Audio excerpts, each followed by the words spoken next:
Ekspor itu mudah. Ekspor itu mudah. Kemarin ada yang hadir di kantor untuk membahas terkait dengan tata cara ekspor. Saya sampaikan, masalah administrasi itu belakangan kita urusnya. Oke. Selesaikan dulu permasalahan bisnisnya. Bagaimana membangun produk, bagaimana memperbaiki kualitas, berhubungan dengan pembeli, buyer di luar negeri. Nah, terkait anak muda, terang salah satu yang mendorong kami khususnya di Makassar untuk semangat mendorong ekspor ini karena anak muda triggernya. Ternyata setelah kita jalani, yang bisa menggerakkan semua ekspor yang di Sulawesi Selatan ini anak muda. Kualitasnya tidak akan berubah menjadi lebih kalau bukan anak muda. Itu yang pertama. Kita menoleh produk ekspor, menoleh ke sana daun pisang. Itu produk ekspor yang sangat mahal di Jepang. Terus sana di daun kelor produk ekspor. Daun ketapang itu produk ekspor. Bisa harganya 1 juta sekilo dia.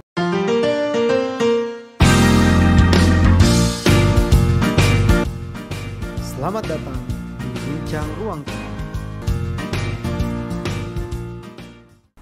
Halo kawan-kawan, Assalamualaikum warahmatullahi wabarakatuh. Jumpa lagi bersama kami di Bincang Ruang Tengah. Jika konten kami selama ini dirasa bermanfaat, silahkan like, subscribe, dan share ke teman-teman agar kita bisa berbagi kemanfaatan kepada kawan-kawan kita yang lain. Senang sekali rasanya pada sore hari ini saya kehadiran tamu spesial di rumah kami yang sederhana ini. Beliau adalah Evi Taha, pemeriksa Bea dan Cukai Makassar. Alhamdulillah. Terima kasih banyak Kak sudah berkenan hadir di rumah kami yang sederhana ini. Sore ini saya mengundang beliau untuk berbincang-bincang terkait dengan kapasitas beliau sebagai Bea dan Cukai. Ya, sebagai Bea dan Cukai. Dan hari ini beliau sedang giat-giatnya menggerakkan anak-anak muda di Makassar untuk aware terhadap ekspor itu sendiri. Tapi sebelumnya saya ingin tanyakan dulu Kak, bagaimana sebenarnya fenomena anak muda dan ekspor di Makassar? Karena jujur, saya sendiri orang yang sudah lama sekali tertarik dan punya keinginan untuk ekspor. Tahu bahwa banyak hal di Indonesia yang bisa diekspor. Di kampung saya misalnya, di kampung istri saya misalnya, tapi saya belum tahu jalur-jalurnya. Bagaimana Kak fenomenanya anak muda sekarang? Untuk ekspor, kita selalu punya tagline yang kita sampaikan ke masyarakat itu bahwa ekspor itu mudah. Ekspor itu mudah. Kemarin ada yang hadir di kantor untuk membahas terkait dengan tata cara ekspor. Saya sampaikan, masalah administrasi itu belakangan kita urusnya. Oke. Selesaikan dulu permasalahan bisnisnya.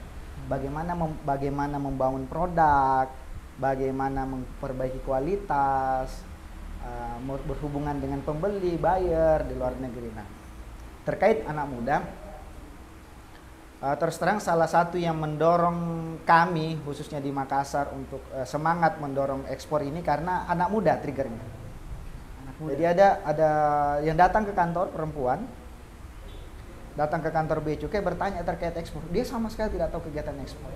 Oke. Itu menggugah, kenapa orang mesti datang ke kantor Bea Cukai cuman untuk bertanya hal-hal dasar terkait ekspor. Oh, itu keren sih Kak. Jadi akhirnya kita keluar, udah. Bukan saatnya lagi Bea Cukai ada di belakang meja tunggu ditanya. Kami keluar, kami lakukan webinar dan kami lakukan pelatihan-pelatihan. Kemarin pandemi webinarnya banyak. Kemudian kita giat di media sosial. Dan ternyata setelah kita jalani, yang ketemu yang bisa menggerakkan semua ekspor yang di Sulawesi Selatan ini anak muda. Kenapa anak muda? Karena ya pemikirannya pertama sangat dinamis, itu satu.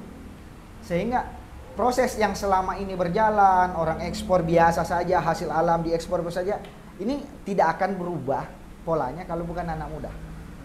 Kualitasnya tidak akan berubah menjadi lebih kalau bukan anak muda. Itu yang pertama. Kemudian yang kedua, yang sering jalan melihat ini, yang senang jalan, itu anak muda. Anak muda kan? Dan kalau jalan pasti melihat potensi-potensi. Pasti melihat potensi. Mungkin kalau dia belum aware, belum tahu terkait ekspor, dia melihat apa yang dia lihat ini masih biasa saja. Betul. Tapi ketika sudah ada ide di kepalanya terkait ekspor, produk, Maka ketika dia jalan, mahasiswa mungkin pas pulang kampung, pokoknya pulang tadi sebutkan Bulukumba, pasti akan melihat, ternyata di kampung saya ini potensinya luar biasa. Dan yang ada di sekeliling saya ini adalah produk-produk ekspor yang dicari di seluruh dunia. Betul. Akhirnya dia mulai mengembangkan diri, mencari tahu. Dari tahap, karena kita istilahnya membangun awareness dulu bahwa ada kegiatan ekspor dan ekspor itu mudah. Tertanam dalam pikirannya, pulang lihat produk-produk, mulai dia tergugah. Nah, Dan mencari mulai tahu, semakin mencari tahu. Dalam proses mencari tahu ini, ujungnya insya Allah akan ekspor. Itu kenapa kami sangat fokus menggerakkan anak muda, karena yang bisa memacu ini anak muda yang dekat dengan sumber daya dan punya potensi untuk tahu lebih banyak. Betul. Potensi ekspor. Yang ketiga kenapa anak muda? Ada yang ketiganya ini. Karena sekarang fenomena berubah. Orang dulu mungkin mencari pasar, mencari pembeli susah, kan? Kalau sekarang melalui media sosial gampang. Yang paling dasar mungkin email kan, yang sekarang mungkin anak muda bahkan jarang sudah kirim email kan. Kalau dulu persuratan, kirim bisnis, bagaimana cara bertransaksi, bagaimana mencari pembeli, kemudian bernegosiasi, kan prosesnya panjang. Sekarang kalau sudah bisa membangun media sosial, negosiasi bisa lewat Zoom. Bisa membangun brand, bisa membangun portofolio produk lewat media sosial, Instagram, Facebook, kemudian beberapa marketplace. Yang dekat dengan semua ini anak muda. Jadi anak muda seharusnya, kalau pemahaman saya dulu Kak, ada misalnya orang di Makassar atau di Indonesia itu yang memang menghubungkan kita dengan bayar-bayar di luar negeri. Tidak seperti itu ya. Seharusnya kita yang mencari sendiri. Iya.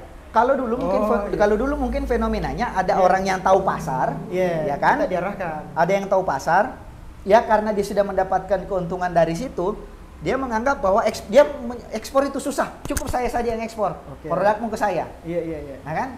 Nah sekarang ini yang harus berubah, bahwa ekspor itu satu tadi saya sebutkan bahwa ekspor itu mudah. Akhirnya semua tergugah mencari pasar. Iya. Jadi kita semua punya potensi untuk mencari pasar. Sisa bagaimana membranding diri. Dan harapannya adalah anak-anak muda ini, mahasiswa yang sekarang sudah selesai juga menjadi jembatan. Jembatan ke pembeli ke seluruh dunia, membuka pintu ke seluruh dunia ini, membuka hubungan keluar ke petani-petani. Penghasil di daerah-daerah. Jadi nanti produk-produk itu tidak harus terpusat di Makassar, di mana di pemilik pengepul dulunya, tapi bisa langsung petaninya yang ekspor. Kelompok tani bisa dibayangkan kalau ada BUMDes bisa ekspor. Nah ini harapannya yang menjadi jembatan adalah anak muda. Nah tadi bicara soal produk Kak tadi. Nah bagaimana kaitannya dengan UMKM? UMKM ya. Apakah produk-produk yang dihasilkan oleh UMKM itu layak tidak ekspor? Kita cerita UMKM nih. Iya. Karena sekarang semua instansi pemerintah sepertinya bicara UMKM. Tapi kita harus fokus kembali dulu ke dasar dulu untuk sama-sama memahami ini terkait UMKM. UMKM itu bukan tentang produksi kerajinan. Itu satu. UMKM itu bukan tentang membuat produk makanan.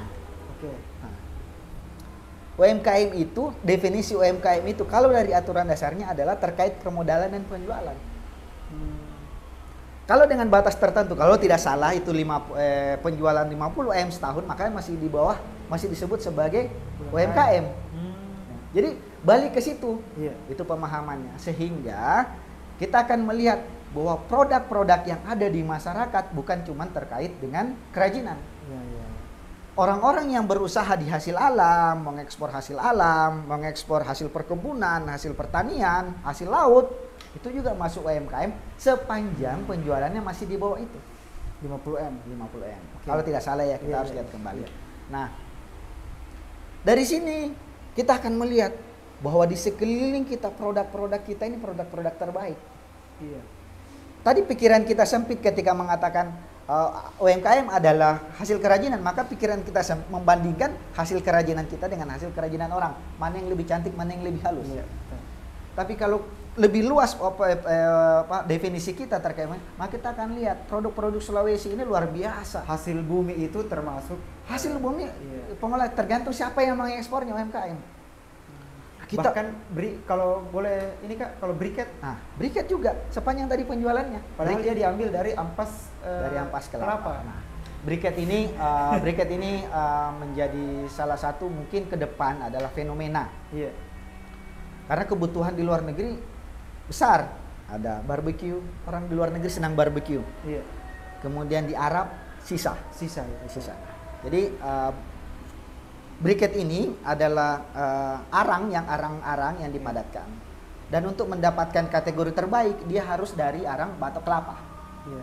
Nah, bayangkan arang batok kelapa yang selama ini dibuang Betul. menjadi menjadi sebuah produk ekspor unggulan, dan saya bicara dengan salah satu eksportir briket di Sulawesi disebut ekspor, dia berani menjamin bahwa ekspor produk briket terbaik itu Iya. dari Sulawesi. Oke. Nah, jadi bisa bayangkan kalau kita bisa, ini kelapa ya, dari sumbernya dari kelapa ya. Ampas kelapa saja Jadi, ini. jadi batok kelapa diolah jadi briket. Jadi Iya, briket. iya. Nah, Iya. bagaimana dengan sabuknya Iya. yang bisa Kopra. jadi cocoa fiber? Iya. Cocoa fiber ini kalau kursi-kursi mobil jok-jok premium, Iya. fokus di luar negeri, pakainya sekarang beralih ke fiber, serat fiber dari kelapa. Belum lagi bagian daging Iya. yang jadi bisa jadi kopra. Kopra. Kalau diolah bisa diolah lebih lanjut jadi minyak. Yang Iya. kemarin ribut-ribut minyak goreng kan. Nah, jadi Iya. itu itu produk. Jadi sekali kalau pertanyaannya apakah produk kita UMKM kita punya daya saing, tadi salah satu contohnya briket Sulawesi ini briket yang terbaik. Briket terbaik. Nah, yang dicari. Iya, iya, iya. Tadi Kak bicara soal briket itu dari sebenarnya ampas kelapa. Sebenarnya kalau di kampung kayak batoknya itu tuh dibuang-buang sebenarnya. Karena mungkin kita tidak tahu batok itu akan dikemanakan supaya bisa ekspor. Kita juga kurang pengetahuan soal bagaimana menjadikan ampas kelapa ini menjadi sebuah produk yang memiliki nilai tinggi. Nilai tinggi ya. Gitu. Betul. Nah, bagaimana tahapan-tahapannya? Oke, tahapannya. Iya. Tahapan ini saya tidak bicara bagaimana cara mengolah jadi briket ya. Iya, betul, Nah, betul. Karena nanti ada yang marah nih kalau kan saya datang berkunjung, kok seakan-akan saya datang berkunjung ke pabrik mencuri ilmunya nih kan. Iya, Saya tidak iya. bicara itu. Iya. Tahapan kita bicara tahapan seorang anak muda menjadi Iya, eksportir. menjadi eksportir. Pertama, sudah ada dalam pemikirannya bahwa ada namanya kegiatan ekonomi namanya ekspor. Iya. Dan itu sangat menjanjikan untuk penghasilan. Itu sudah ada. Dan ketika dia pulang Iya. melihat potensi yang ada, maka dia paling tidak sudah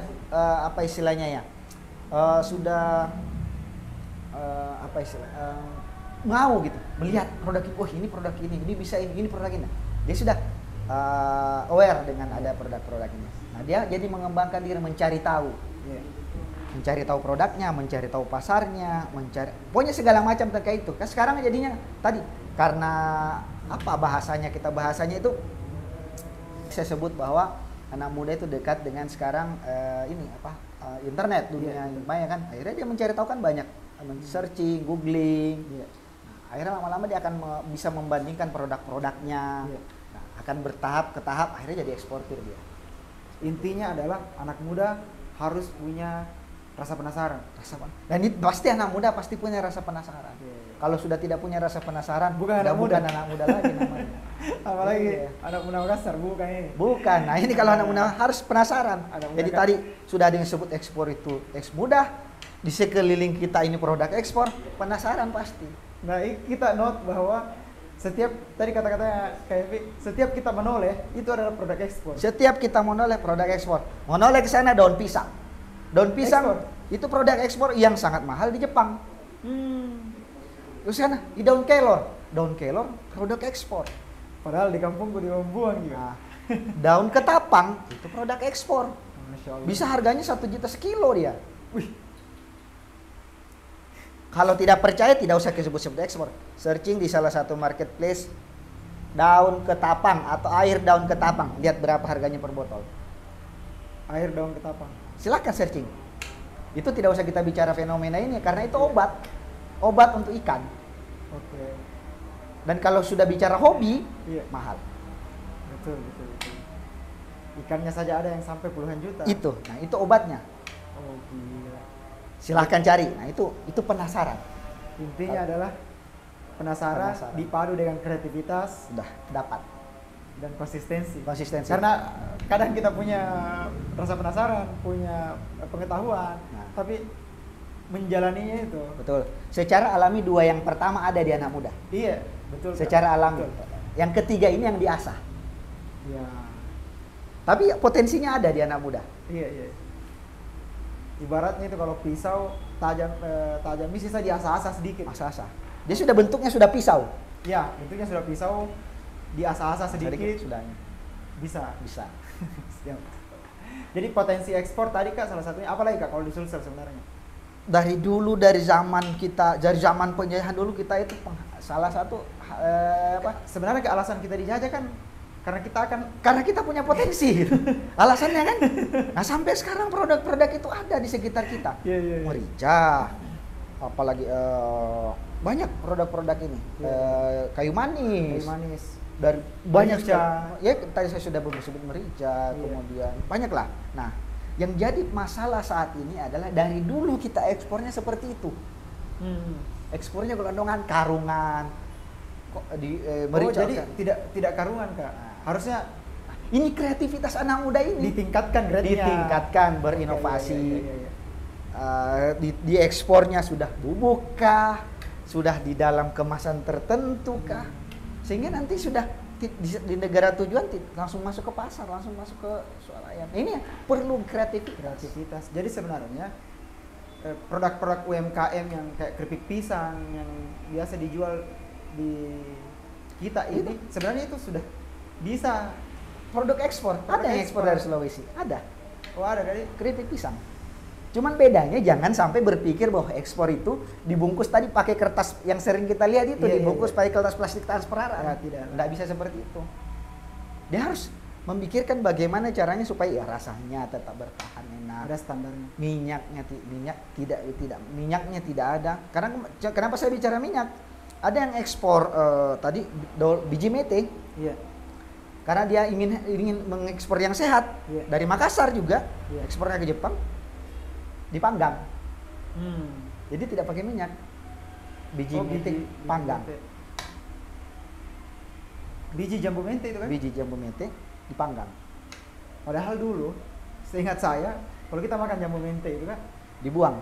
bijinya dibuang. Jambunya yang dimakan. Nah, itu produk ekspor. Oh, Bijinya itu. perlu dinotin ya anak-anak apalagi yang masih sering pulang kampung, banyak sekali hal yang Itu dipadu dengan kreativitas, keinginan tahuan, jadi, Pak. dan konsistensi. Konsistensi itu diasah. Itu dan diasah konsistensinya. Nah, ini keluar pembahasan terakhir ini Kak, keluar dari soal ekspor. Oke. Tapi lebih ke Masih tetap bea cukai toh? masih tetap bea Masih bea cukai. cukai, tetap bea Tapi cukai. mungkin ini agak polemik sih Kak. Bagaimana tuh? Enggak apa-apa jadi. Mudah-mudahan bisa dijawab dan tidak nambah polemik. Oh, nah ini kan banyak sekali fenomena sekarang soal harga HP yang harga miring lah istilahnya di bawah harga normal. Dan itu sudah ada banyak di marketplace. Oke. Itu disebut sebagai black market katanya pasar hitam. Pasar. Ya. Pasar hitam. Pasar gelap, hitam, tidak ada yang tahu ini kalau pasarnya hitam tuh gelap. Pasar gelap istilahnya. Tapi saya menerjemahkan secara tuh. Pasar hitam. Iya. Nah, bagaimana itu Kak? Oke. Fenomena Terkait handphone, pada dasarnya setiap handphone yang digunakan emailnya harus terdaftar. Iya. Kalau tidak terdaftar, Iya. itu harus apa istilahnya? Itulah yang tidak bisa berkomunikasi. Jadi awal pertama bea cukai yang harus bekerja keras menjaga supaya tidak masuk barang-barang ini. Dulu di generasi awal. Ternyata dari hasil evaluasi kita kewalahan. Iya. Karena bisa jadi penumpang bawa di kantongnya, bisa jadi siapapun yang datang dari luar negeri bawa, dan kita tidak tahu bahwa itu produk dari mana gitu kan. Akhirnya dibuat aturan yang lebih ketat lagi setelahnya, bahwa setiap handphone harus terdaftar ininya. Oke. Makanya banyak yang Melalui Kominfo Kak Dik? ya Kominfo, Iya. aturan di Kominfo. Akhirnya kami pun merasa lebih lega, tidak usah ya kalau kamu tidak mendaftarkan harus didaftarkan emailnya di Iya. Bea Cukai. Harus bayar pajaknya. Kalau kamu tidak daftar di Bea Cukai, kamu tidak dapat sinyal, kamu tidak bisa pakai. Gitu. Jadi alhamdulillah jadi orang harus datang ke Bea Cukai. Terkait fenomena apakah saya tidak mau masuk mengatakan bahwa produk-produk murah itu produk ilegal. Iya, Saya iya. tidak bisa masuk ke situ karena Iya, bisa iya. jadi karena kita kan tidak tahu. Tidak ada yang tahu. Ini juga bukan mengatakan bahwa produk itu seperti itu, tapi kan kita banyak variabel yang Ini harus kita lebih ke bicarakan. kalkulasi bisnis bisa jadi. Bisa kalkulasi bisnisnya, margin harganya, margin keuntungan, kemudian bisa menghilangkan mungkin pengeluaran seperti penyewaan etalase dan semacamnya dia tidak ada karena lewat e-commerce bisa jadi Iya, kan. iya, iya. Atau mungkin yang paling ekstrim, apakah produk itu refurbish luar negeri atau refurbish Indonesia? Oh, Ya kan? iya iya bisa jadi. Sehingga dia tidak usah, dia dulunya sudah terdaftar, kemudian melalui proses perbaikan menjadi bagus. Dan dia dijual lagi di dalam negeri. Emailnya tetap aktif. Emailnya tetap aktif karena handphone yang dulu pertama Iya, kali. iya, iya, iya. Itu terlalu banyak variabel di situ. Nah, ini mungkin kami juga meminta bantuan ke ke teman-teman anak muda lagi Iya. bahwa aturan ini ada untuk melindungi kita sendiri. Iya. Bahwa aturan-aturan kenapa harus diregistrasi dan semacamnya karena dengan registrasi dia sudah lulus standarisasi. Supaya apa? Jangan sampai kita menggunakan handphone yang ternyata mencelakakan kita. Dicas meledak, tiba-tiba dipakai dikantongi meledak. Nah, ini bagian dari proses untuk melindungi. Memang aturan yang ada ini belum sempurna. Pelaksanaan belum sempurna, tapi sekali lagi kita tidak pernah berusaha untuk kita tidak berhenti untuk berusaha menjadi lebih baik. Tadi kita tidak mengatur, kita cuma secara fisik menjaga dia tidak masuk. Berikutnya kita atur dari segi regulasi. Tapi ternyata ada orang-orang yang lebih pintar. Mungkin ya, Iya. sampai ada katanya di marketplace itu menjual jasa pendaftaran email. Nah, ini perlu kita dalami lebih jauh. Sampai ada skill dewa yang kayak begitu kan. Skill baru kan, Skill baru. Wah. Dan saya tetap berpikiran bahwa itu masih di kisaran masih muda juga semua yang melakukan. karena kreativitas yang pas, kreativitas ini. Iya. Kreativitas, rasa penasaran. Rasa awalnya penasaran. Hanya, Akhirnya dapat kan, cuman tempatnya salah. tapi iya. Nah, mungkin ini terakhir Kak, closing statement tentang ekspor mungkin ya Oke. ke anak muda. Kak. Ke teman-teman, khususnya yang muda-muda, kita khususnya di Sulawesi Selatan ini sangat kaya. Iya. Produk-produk apa yang ada di sekitar kita, dan ini semua terbarukan, ditanam, bisa tanam lagi, siklusnya akan berjalan terus, ada di sekitar kita. Ayo kita jadikan dia menjadi produk yang lebih bermanfaat. Dengan kegiatan ekspor, dengan kita membangunnya menjadi sebuah produk berkualitas ekspor, produk ekspor, maka secara tidak langsung kita juga akan membantu masyarakat yang ada di sekitar karena kita memasukkan devisa, kita mendapatkan penghasilan yang mungkin baik, yang mungkin besar, kita bagi ke masyarakat di sekitar, bisa menggerakkan ekonomi di desa. Betul. Karena apa? Dulunya yang ada margin keuntungan diambil oleh pengusaha tengah, tapi ketika petani bisa langsung ekspor melalui jembatan dari anak muda, masyarakat kan mendapatkan penghasilan yang lebih besar. Betul, Kak. Ini jadi sekali lagi, ayo kita galakkan ekspor, kita lihat di sekeliling kita, anak muda bangun rasa penasarannya, jalankan kreativitasnya, yang tadi terakhir asah konsistensinya. Terakhir Kak, ada tidak programnya Bea Cukai untuk tempatnya anak muda bisa belajar terkait ekspor Oke. ini? Belajar ekspor tidak usah datang ke kantor Bea Cukai. Jauh. Jangan. Cukup satu, ikuti sosial medianya @beacukai_makassar. Ada dua sosial medianya khusus ekspor di @eksporasisten Yang sudah Instagram. centang biru itu kan? Centang birunya di Bea Cukai Makassar. Iya, Bea Cukai Makassar. Bea Cukai Makassar. @eksporasisten dalam proses. Siap. Tapi untuk materi-materi ekspor ada di @eksporasisten. Oke. Itu satu. Kemudian jangan segan-segan untuk bertanya di media sosial. Dan juga tidak dilarang untuk mengundang Bea Cukai ketemu seperti ini, gratis. Nah, Mau di mana bahas warkop terkait ekspor, undang, sampaikan ke Bea Cukai, sampaikan di media sosial. Pak, kami mau ada kumpul-kumpul nih, bisa tidak kita bincang-bincang ekspor di warkop A? Bisa, kita tinggal atur jadwal. Siap. Ya tapi tentunya masing-masing bayar sendiri, jangan bea cukainya disuruh membayar ya. Karena kan istilahnya sama-sama untuk diskusi nih, sama-sama untuk diskusi. Beda kalau bea cukainya mengatur acara diundang, ayo kita ini itu dibayarkan. Tapi kalau sama-sama kita keinginan bersama, dan itu yang harus digalakkan sebenarnya. Anak muda punya kesadaran bersama, yuk belajar. Dan bea cukainya nggak usah dibayar, cukup diundang, bea cukainya bayar sendiri nanti. Mantap Kak, terima kasih banyak atas pengetahuan menarik dan motivasi juga untuk anak-anak muda bagaimana supaya nanti bisa ekspor dan bisa memberikan pengaruh dan dampak kepada orang-orang di sekitar kita. Kami juga berterima kasih nih diundang ke RK House yang luar biasa ya. RK House luar biasa, mau gerakan anak muda. Tadi sebut tempatnya sederhana tapi luar biasa tempat ini menurut saya ya. Jadi ruang kreatif. Saya malah berpikir RK House ini bisa menjadi seperti rumah perubahannya Renald Kasali. Amin. Saya berpikir seperti itu karena harus dimulai dan harus kreativitas tadi harus diasah tadi. Sebenarnya Kak, kita ingin memulai dari kesederhanaan. Dan terima kasih, lagi-lagi terima kasih Kak Evi sudah hadir di sini. Terima kasih juga Bea Cukai Makassar, dan jangan lupa sekali lagi like, subscribe, dan komen kalau misalnya ada hal yang mau ditanyakan tentang ekspor di kolom komentar kami akan sampaikan langsung kepada RK House. Terima kasih banyak. Sekian. Assalamualaikum warahmatullahi wabarakatuh. Waalaikumsalam warahmatullahi wabarakatuh.